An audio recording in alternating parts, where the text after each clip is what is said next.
I found out what my kiddo was doing and it wrecked me. My daughter started asking for more grub to bring to school and would always finish it. I honestly thought she was just growing, but later she'd come home starving and I knew something was off. Her birthday was that week and the whole day parents were dropping her buddies off until a kid I'd never noticed showed up. He was solo, and after I asked where his folks were, he said he walked because his mom wouldn't give him a lift. Then my daughter ran up and hugged him and said he was her pal. This was probably the skinniest kid I've ever seen. He had worn out threads and clearly came from a struggling family. I offered him a glass of chocolate milk and he lit up like it was Christmas morning. He literally gulped it down and had a huge grin on his face. I felt awful watching him, but he seemed to be having the time of his life. But then I realized what had been going on. My daughter wasn't munching on the food she was packing, but was giving it to him. He was about to walk home at the end of the night, but I promised him I could drive him home, and before we left, I heard something that completely wrecked me.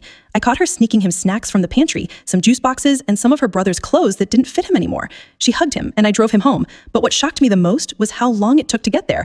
This kid was 12 and actually walked 3 miles by himself just to come to her party. I can't afford another kid, but I make sure to pack 2 lunches for her every day. Don't let this story get lost in your feed. Save it now and pass it on to someone who'd love a good kale.